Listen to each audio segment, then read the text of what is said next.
Bienvenue dans ce deuxième business vlog d'été de la deuxième semaine de juin. On est le vendredi 12 juin 17h32. J'ai décidé de tester un nouveau format.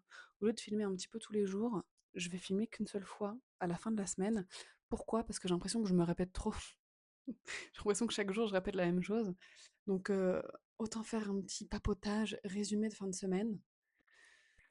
Et que dire sur cette semaine? J'ai pas eu une semaine émotionnellement facile.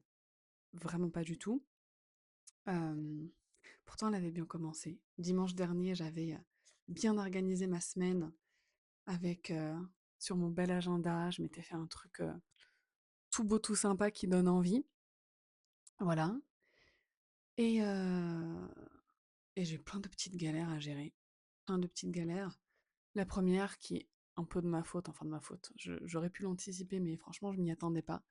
Lundi, j'ai fait un post qui parlait en fait des opportunités que j'ai pu louper en tant que femme voilée.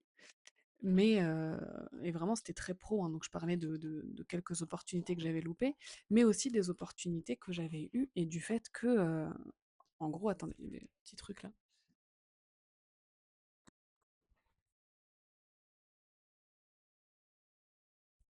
Et du fait que, bah, en fait, être moi-même, ne pas mentir tout simplement et voilà, si je suis quelqu'un qui porte le voile et qui me sent bien avec, bah, je vais pas enfin voilà, je vais pas mentir, je vais pas me cacher, je vais pas ne pas le mettre, sur internet et le mettre dans ma vie privée, bref.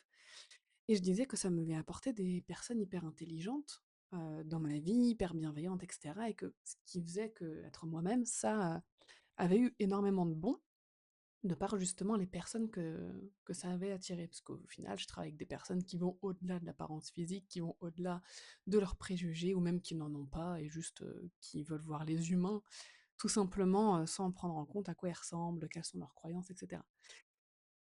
Et je me suis pris une sauce. J'ai eu plein de messages hyper sympathiques qui parlaient vraiment du sujet, des opportunités. Il y a même des personnes qui relevaient le fait que bah, quand on est handicapé, quand on est différent, quand on a les cheveux roses, violets, peu importe, ou même quand on est engagé, combine, bref, dès qu'on sort un petit peu des cases, en fait, on est toujours discriminé, mis de côté, on manque toujours des opportunités. Mais alors, forcément, en étant une femme voilée sur Internet en France en 2026, pourtant, il y avait juste une petite photo de moi, genre au début du post, et après, c'était que du texte. On me voyait juste en arrière-plan, mais très transparent. Et j'ai eu forcément une vague de haters, enfin de haine sous ce post-là. Et ça ne me touche pas personnellement, parce que moi, ce que je vois quand je lis ça, c'est des personnes terriblement mal dans leur vie, quoi, pour nourrir une haine comme ça et surtout prendre le temps de la déverser sur les réseaux. Premièrement, après j'ai eu des échanges philosophiques très intéressants. Voilà, moi je suis très. On peut ne pas être d'accord, on peut ne pas comprendre ou apprécier, et l'exprimer avec respect pour l'autre. Et là, moi je suis toujours dans la discussion, etc. J'aime beaucoup discuter de ces sujets. Mais par contre, j'ai eu, je sais pas, plus d'une centaine de commentaires que j'ai dû supprimer, dont j'ai dû bloquer les utilisateurs parce que c'était des insultes, c'était des menaces, c'était plein de choses pas sympas du tout.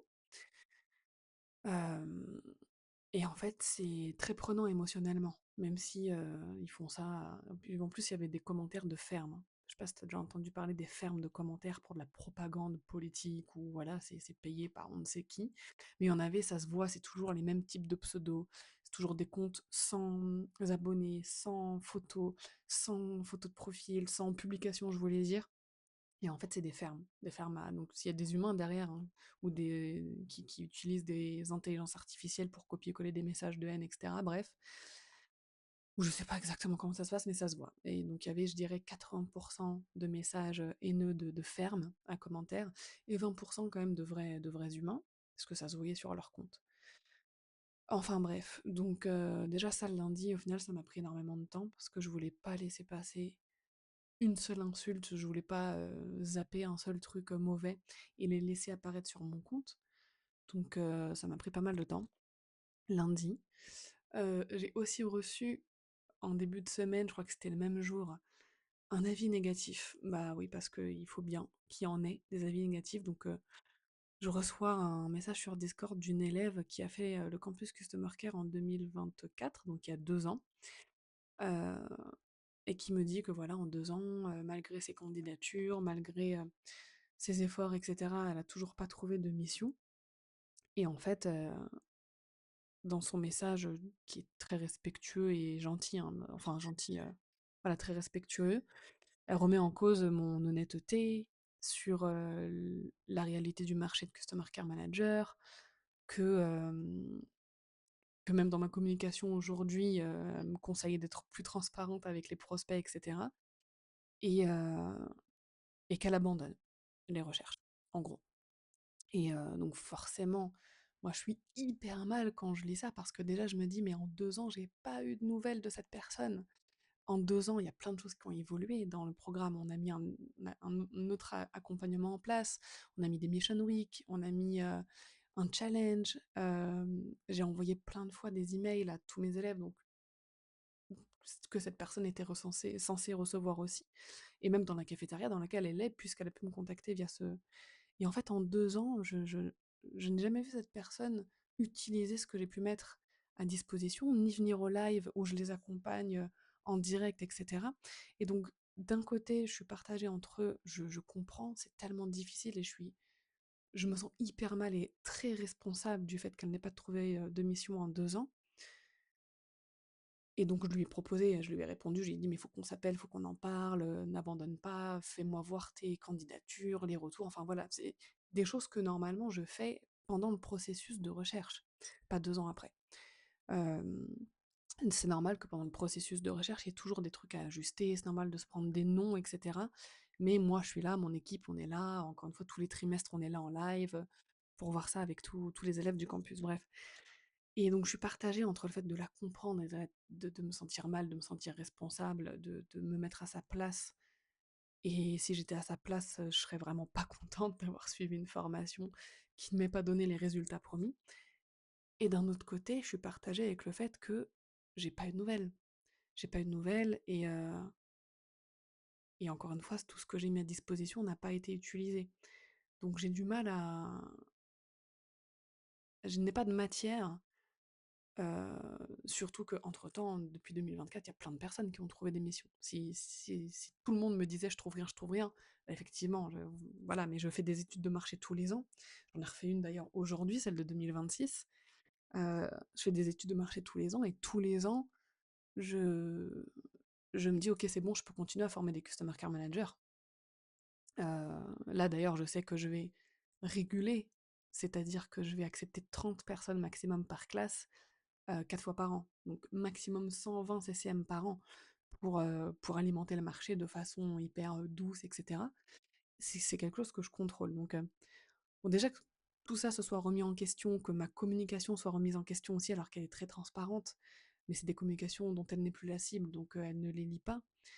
Ça m'a un peu, chagrinée d'être, jugée comme ça, surtout que, j'avais eu d'autres retours, hein, de d'1 ou 2 autres personnes qui ne trouvaient pas non plus, qui avaient osé quand même me le dire et je les en remercie parce que c'est ce qui me permet aussi d'améliorer plein de choses. Et donc dans les réunions d'information et cetera, c'est quelque chose avec lequel on est très clair. On dit: «Ça vient pas sur un plateau, faut beaucoup travailler, faut redoubler d'efforts pour trouver des missions aujourd'hui en tant que freelance et cetera». Et c'est normal d'avoir plein de non avant d'avoir un oui et cetera. Bref. Et même des personnes qui n'ont pas d'expérience trouvent des missions. Chaque semaine, il y a des CCM qui me disent: «Ah bah, j'ai trouvé telle mission», que ce soit du CDD, des missions freelance, des missions one shot, des missions plus long terme et cetera. Donc voilà, j'espère vraiment qu'elle va me répondre, qu'elle va accepter, qu'on se parle au téléphone, qu'elle va, laisser une autre chance à cette activité en étant accompagnée par moi et par, l'équipe pour, peut-être mieux l'accompagner dans ses recherches. J'espère, parce qu'elle était tellement douée en plus. Oh, je me souviens, enfin voilà, il y a des gens qui sont faits pour ça. Elle était faite pour ça, donc c'est tellement triste et dommage et je pense que tu vois comment j'en parle, ça m'a vachement touchée. Ça m'a profondément touchée parce que chaque, «échec» entre guillemets d'une de mes élèves, c'est mon échec. C'est mon échec à moi. Vraiment, je peux pas, le dire autrement. Donc voilà. Et si elle me répond et qu'elle accepte, je pense que je partagerai son témoignage, son retour, parce que c'est ce que je fais, et je l'ai fait en story régulièrement, de partager des retours de personnes qui ne trouvent pas ou qui trouvent au bout d'un certain temps. Et ensuite, on étudie pourquoi avec cette personne et je partage le pourquoi aussi, parce que ça peut être utile à plein de monde. Enfin bref, donc le début de semaine, émotionnellement parlant, waouh, purée, c'était pas facile, vraiment pas facile du tout. Mais bon, c'est ça, la vie d'entrepreneur en fait, il faut se détacher un peu émotionnellement. Mais voilà, je suis dans le care, je suis quelqu'un de sensible et d'empathique. Je ressens tout de façon très décuplée. Donc voilà. Mine de rien, à part ça, j'ai quand même pas chômé. Je suis en mentoring en ce moment. En fait, au final, je me rends compte que j'ai commencé des mentoring business avec mes offres Sweet Matcha et surtout Dark Earl Grey, l'accompagnement sur un mois. Parce que même si ce sont des offres pour conseiller et accompagner sur l'expérience client et le customer care, eh ben, je me rends compte qu'en fait, les problèmes de customer care et d'expérience client viennent quasiment toujours d'un problème business plus profond ou d'un problème mindset, d'état d'esprit. Et ça me plaît. Oh, mais alors, qu'est-ce que ça me plaît de mentorer en business, je n'aurais pas cru. Vraiment, je n'aurais pas cru. Être aussi doué pour voir ce qui ne va pas dans le business des autres et réussir à trouver les solutions qui s'adaptent en plus à leur vie, etc. Pour le moment, j'ai pas d'autres places de disponibles. J'aurai des nouvelles places de disponibles pour ces accompagnements-là en septembre, voire octobre. Mais cet été, j'en aurai pas. Si jamais ça t'intéresse, n'hésite pas à m'écrire, à me contacter, je te mettrai sur une liste d'attente prioritaire. Donc j'ai fait voilà un accompagnement que j'ai préparé et qu'on a fait mardi. D'ailleurs la dernière heure d'accompagnement sera la semaine prochaine. J'ai envoyé la newsletter des CCM, j'ai enfin mis en place le programme ambassadeur, remis en place parce qu'on a changé de plateforme. Donc j'ai pu envoyer le formulaire pour que les élèves du campus s'inscrivent.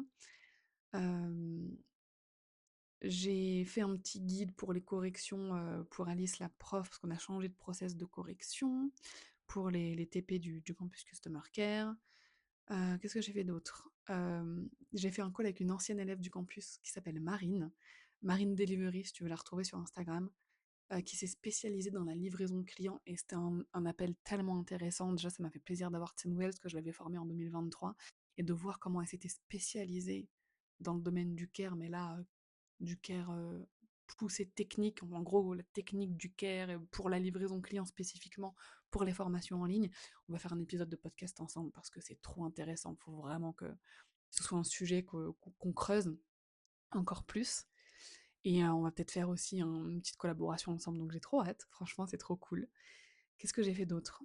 J'ai créé pas mal de contenu sur Instagram et bizarrement, j'ai trouvé que je mettais moins de temps que d'habitude, que c'était plus fluide. Alors voilà, bon, il y a des posts qui marcheront, qui auront de l'engagement, d'autres pas du tout. Voilà, j'ai posté un post là sur la refonte du campus. Bon, ça intéresse pas forcément tout le monde, donc c'est ok en fait. Je crée parce que j'ai envie de créer et que j'ai envie de partager certaines choses. Je le fais. Là, tout l'été, je me pose pas de questions. Je crée ce que j'ai envie de créer, ce que j'ai envie de partager, ce que je pense sera utile aussi aux personnes qui me suivent sur Instagram et sur LinkedIn. Et je pense que je ferai un gros check des stats, etc. Fin août pour tout ce qui sera les contenus après du dernier trimestre de l'année. Je devais enregistrer des épisodes de podcast, mais j'ai pas du tout le temps. Jeudi, il y a ma maman qui est arrivée mercredi, donc j'ai pris aussi un petit peu de temps avec elle. Euh, voilà. Aujourd'hui, j'ai continué à créer du contenu. Si j'ai écrit quand même des newsletters cette semaine et aujourd'hui, donc j'ai travaillé sur l'étude de marché, j'ai commencé à penser la refonte et en fait, à chaque fois que je veux faire un gros projet comme ça, surtout avec le message que j'ai eu le retour en début de semaine qui m'a pas mal chamboulé, qui me fait poser des questions, où en fait, je me suis clairement posé, je vais être honnête avec toi, hein, je me suis clairement posé la question, est-ce que je continue le campus? À chaque fois, enfin les 3 4 fois où j'ai reçu ce genre de retour sur 200 personnes, tu vas me dire, Dorian, il ne faut pas se concentrer sur ces quelques retours. C'est normal, en vrai c'est normal, c'est statistique, c'est normal que... Et ça me fend le cœur de l'admettre, parce que mon ego d'entrepreneur voudrait que moi, ma formation, il y ait 100% de réussite et que 100% des personnes que je forme deviennent Customer Care Manager, mais le fait est qu'il y en a qui abandonnent. Il y en a certains qui ont abandonné avant même d'avoir le diplôme, parce que, euh, parce que peur, parce que syndrome de l'objet brillant, parce que il y a une autre formation, je pense, qui me correspond mieux. Donc il y a eu quelques cas comme ça. D'autres, c'était pour des raisons personnelles très graves, donc c'est pas de leur faute. Et ils n'ont pas repris depuis, pourtant on leur laisse bien évidemment la porte ouverte.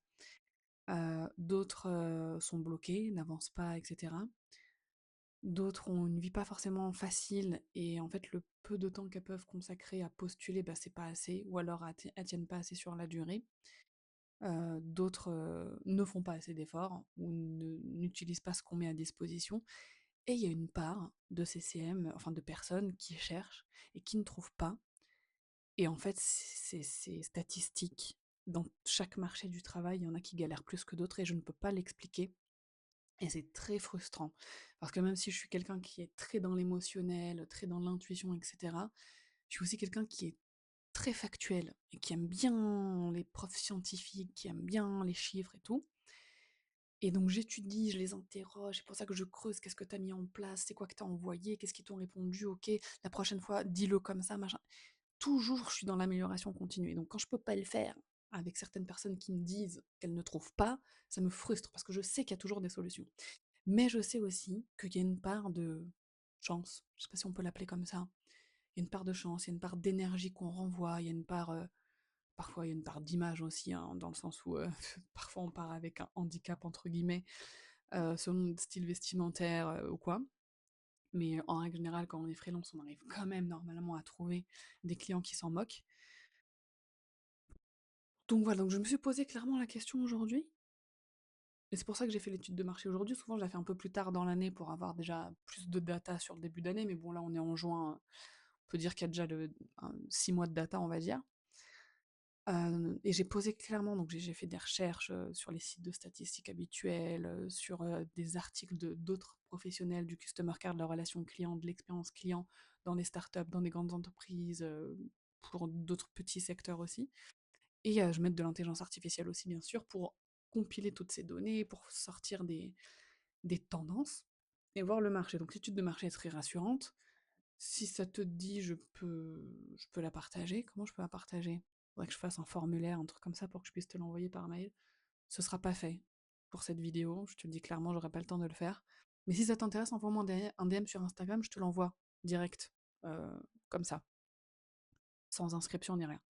Donc j'ai fait étude de marché, je l'ai compilé, je l'ai fait en PDF que je vais envoyer d'ailleurs à mes CCM, parce que c'est intéressant pour eux aussi. Donc l'étude de marché, elle est très, très prometteuse. Alors après, bien évidemment, il y a des ajustements de marché, il y a des ajustements de compétences et de profils, ça tombe bien, parce que c'est les ajustements que je compte ajouter dans la refonte du campus. Mais voilà, avant d'attaquer frontalement cette refonte, en compilant toutes ces données, etc., j'ai posé la question intelligence artificielle, est-ce que ça vaut le coup de continuer à former des CCM en 2026? Je me suis vraiment posé la question, parce que même 3 personnes qui trouvent pas, pour moi c'est trop. Pour moi c'est trop, genre vraiment je suis prête à arrêter juste parce que cette responsabilité qui me pèse sur les épaules. Et pourtant, ces personnes-là, la plupart ne me font pas porter cette responsabilité, hein. Il y en a certaines qui me disent, je sais que c'est moi, je sais que je me passe pas assez de temps à prospecter, ou voilà, ou je t'ai pas sollicité avant. Après, j'ai des retours comme lundi, où là, c'est un peu plus accusateur, mais bon, ça fait partie du jeu. Euh, pour moi, c'est une grosse responsabilité, et vraiment, ça pèse lourd, et il y a des jours, je me dis, j'aimerais te décharger de cette responsabilité. Je te le dis sincèrement, hein. C'est l'une des seules choses. Alors, bien évidemment, ça me fait trop plaisir quand il y a des customer care managers qui trouvent, ou même qui partagent tout le temps leur célébration. Ouais, là, je suis en voyage et j'ai une mission et machin et trucs. Alors là, cette responsabilité, je la porte avec grand plaisir. Je suis trop contente. Leur victoire, c'est mes victoires aussi. Euh, Après, quand j'en parle avec des clientes et des CCM, elles me disent, mais c'est pour ça que t'es une bonne formatrice. C'est parce que tu prends pour toi et les réussites et mais les échecs aussi et que tu améliores les choses par la suite. Mais vraiment, c'est pas facile. C'est vraiment pas facile. Je me sens pas bien comme si j'étais leur mère, quoi. Je sais pas comment vous dire. Enfin bref. Donc je me suis clairement posé la question, j'ai étudié le truc, etc.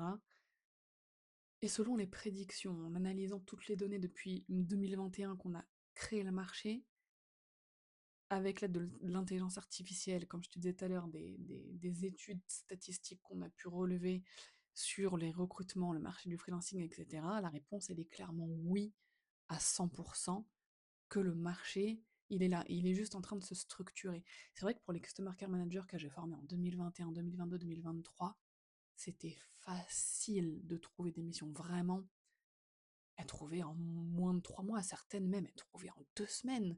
C'était hyper rapide et facile parce qu'on créait le marché, c'était les premières, c'était un métier qui était nouveau, etc. Et j'ai été la première à avoir une formation aussi qui formait au métier de Customer Care Manager. À partir de fin 2023-2024, il y a des concurrents qui sont apparus. Donc le marché a commencé à se structurer. Il y a des CSM freelance qui se sont lancés sur le marché, des Customer Care Managers qui n'avaient pas de formation, qui comme moi avaient de l'expérience dans une entreprise et qui l'ont digitalisé leurs compétences. Donc voilà, le marché s'est structuré. Vraiment, j'ai eu la réponse aujourd'hui de façon hyper stricte. Le marché, il n'est pas en baisse, absolument pas. Il y a même il y a une baisse en 2024, effectivement, des recrutements, mais là, il y a une remontada de ouf depuis début 2026. Donc ça, pareil, c'est les stats qui parlent, donc c'est très factuel. Et le marché, il est là. Le marché, il est là, il s'est juste structuré. Donc effectivement, quand c'était facile avant, c'est normal aujourd'hui. En fait, c'est devenu un marché comme les autres marchés du travail, avec des fluctuations, qui reste quand même neuf, mais qui s'est structuré avec une offre beaucoup plus... une demande qui est toujours là, mais une offre un petit peu plus grande. Donc, donc voilà. Donc ça m'a quand même confortée. Je vais faire cette refonte. De toute façon, j'avais envie de la faire. Je pense que même s'il m'avait dit non, je l'aurais fait parce que j'avais envie de, de l'offrir déjà à mes clients actuels. Euh, et je sais que ça va servir à d'autres personnes.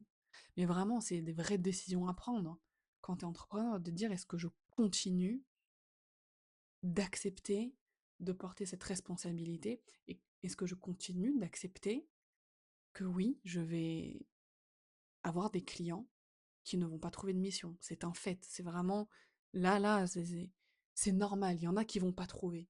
C'est un truc que j'ai beaucoup de mal à accepter. Mais en fait, c'est soit je continue et je vais satisfaire et aider à changer la vie de plus de 60% de personnes dans le futur, ce qui est quand même énorme, parce que c'est les stats du campus, 62% de personnes vivent de leur activité de Customer Care Manager, sur 200 personnes, c'est quand même énorme, mais il y a quand même 37% qui n'en vivent pas, 38% qui n'en vivent pas. 38% qui, voilà, soit ont abandonné, soit ont changé de secteur, soit n'ont pas trouvé. Et ces stats-là, je suis pas d'accord. C'est pour ça que la refonte, je vais essayer de changer ça. Déjà, on va devenir encore plus sélectif.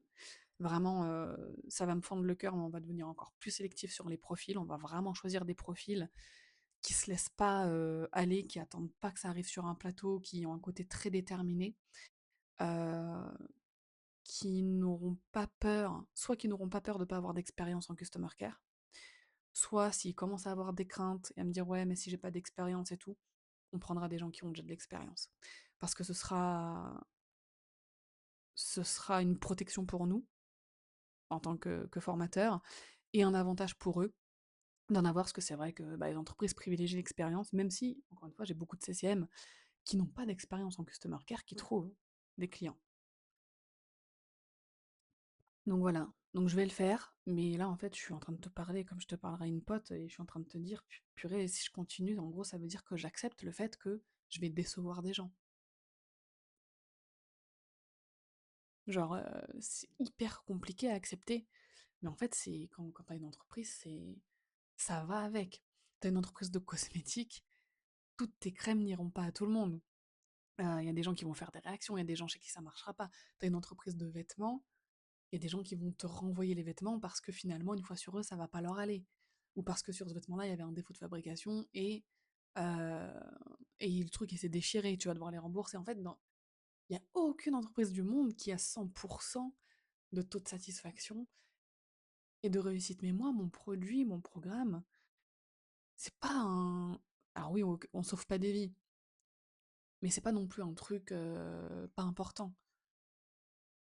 C'est quand même une formation à 2 900 €, des gens qui investissent, et des gens qui font des économies, parfois certains qui empruntent de l'argent à une proche, comme cette personne qui m'a fait un retour. Et donc en fait, c'est une responsabilité de dingue. C'est une responsabilité de dingue. Et vraiment, là, je suis encore dans le truc de est-ce que je porte cette responsabilité de seul, parce que ça en est une, franchement. Les formateurs qui, comme moi, forment à un métier ou qui forment à devenir entrepreneur ou qui forment à un métier freelance ou quoi, et qui se déresponsabilisent du succès de leurs clients, je suis désolée, mais non, c'est pas possible. Tu peux pas balancer un truc comme ça, vendre un truc à presque 3000 balles et dire à tes clients non mais c'est de ta faute. On a toujours une part de responsabilité. Euh, Peut-être que j'ai pas assez communiqué sur les nouvelles choses que j'ai mis en place pour aider mes élèves. Peut-être que c'était pas adapté à tout le monde. Peut-être que ça semblait inaccessible, même si je reste hyper disponible, peut-être que je l'ai pas assez répété, qu'on pouvait me contacter, je sais pas. Il y a forcément quelque chose à améliorer en tout cas. Donc voilà, en gros, si je continue, j'accepte que peut-être 20 à 30% de personnes qui vont investir dans mon programme, mais qui vont perdre ces sous parce que derrière, ils vont pas trouver de mission. C'est pas facile, hein. Tu vois, après ce business log, je me suis fait un petit goûter réconfortant là, parce que j'en ai besoin. Et en même temps, je peux pas abandonner parce que quand je vois toutes les femmes qui ont changé leur vie avec le campus, je me dis, mais purée, si je le faisais pas, il y a peut-être plein de gens qui passeront à côté de cette opportunité. Et après, tu vas me dire, ouais, il y a peut-être d'autres formations qui le font. Ouais, mais on a plein de gens qui viennent de ces formations-là, qui se forment au campus parce que ça leur a pas apporté grand-chose non plus. Après, je ne juge pas ces formations, encore une fois, peut-être que c'était pas adapté au profil, peut-être que, voilà, comme moi, hein, j'ai des gens qui sont déçus aussi, donc bon. Oh, c'est pas facile. Voilà, donc bref, aujourd'hui j'ai fait ça, j'ai surtout réfléchi beaucoup là-dessus. L'étude de marché m'a quand même réconfortée. Euh, Après, vu que j'avais envie de façon de refaire l'accompagnement du campus et d'en faire un accompagnement genre, vraiment, je vais pas le spoiler parce que ça va être un accompagnement qui aura été mais jamais vu, jamais, c'est pas possible. Vraiment, et c'est ma partie préférée. Imaginez l'expérience, imaginez l'accompagnement, imaginez les action points qu'on va mettre en place pour que les élèves puissent faire les choses facilement, enfin le plus facilement possible pour elles, et voir des résultats. Bref, j'ai trop hâte. En vrai, j'ai trop hâte. Donc comme tu peux le voir, hein, quand on est entrepreneur, on est complètement taré, on est toujours partagé entre plein d'émotions différentes. On est toujours en train de se poser 15 000 questions et de prendre des décisions. Voilà, c'est clairement là, c'est une décision à prendre pour moi. Je l'ai prise, je vais continuer, je vais faire cette refonte, je vais continuer de vendre le campus. Tant que les études de marché seront de mon côté, qu'il y aura de la demande et que j'ajusterai et que je ferai de mon mieux, que je mettrai tout en place pour accompagner au mieux mes élèves et mes clients, je continuerai. Voilà. Donc là, petit programme, il est 18h, mais il y a ma mère qui est là, donc je suis un petit peu libre de travailler encore un peu. Je vais prendre mon petit goûter tranquille en finalisant là l'étude de marché, enfin de la mettre en forme. Je vais la partager au CCM du campus. Encore une fois, si tu la veux, si elle t'intéresse, envoie-moi un petit DM sur Instagram. Je vais monter le business log, même si en vrai, je crois qu'il n'y a rien à monter, hein. J'ai pas fait de bug ni rien, je crois que je vais flemme, je vais la poster comme ça. Donc voilà. Demain matin, je travaillerai un petit peu, je pense, toujours voilà, en création de contenu, etc. pour prendre de l'avance. Là, j'ai pris de l'avance jusqu'au 22 juin, donc c'est top. J'aimerais bien en prendre plus. Alors, franchement, si avant fin juin, je peux avoir planifié jusqu'à fin août, alors là, c'est banger. Je vais aussi ce week-end mettre le quiz, le TP et tout le cycle 2, enfin tout débloquer sur la plateforme pour les élèves. Planifier ma semaine en faisant encore une fois un petit truc sympathique comme ça, parce que ça donne envie. Je reteste l'organisation papier, je trouve que ça m'aide à mieux respecter quand même ce que j'avais planifié. Donc j'ai finalisé ça, continue de réfléchir à la refonte. Aujourd'hui, je suis censée aussi planifier les actions de la refonte, donc je vais le faire maintenant. Entre maintenant et demain matin, quoi, je vais faire tout ça. Bon voilà pour cette update de business vlog. Dis-moi, est-ce que tu préfères que je filme un petit peu chaque jour, mais encore une fois, j'ai l'impression que je me répète, parce que je réécoute pas ce que j'ai dit la veille, ou si c'est mieux un petit débrief comme ça en fin de semaine. J'ai bien aimé. Là, voilà, j'ai trouvé ça faire 30 minutes de vidéo à peu près. Ouais, 30 petites minutes. On est bien. Voilà. Bah écoute, merci d'avoir suivi ce business vlog. Je te dis à la semaine prochaine pour un nouveau summer business vlog. Ah si, je vais faire un truc. Parce que j'ai vu que pour faire les, les couvertures des vidéos, en fait, le plus facile c'était de pas bouger. Donc je vais le faire là. Désolée, je vais pas couper parce que j'ai la flemme de passer au montage. En fait, j'aurais juste à faire une capture d'écran.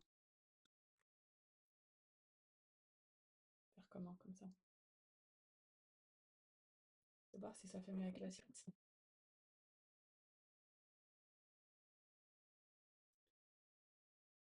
Non, je vais pas faire une tête triste. Voilà, on verra ce que ça donne. Tu auras la surprise en même temps que moi, à savoir si j'ai utilisé ça ou un autre visuel. Non, je sais pas si tu m'entendais. Bon allez, à plus!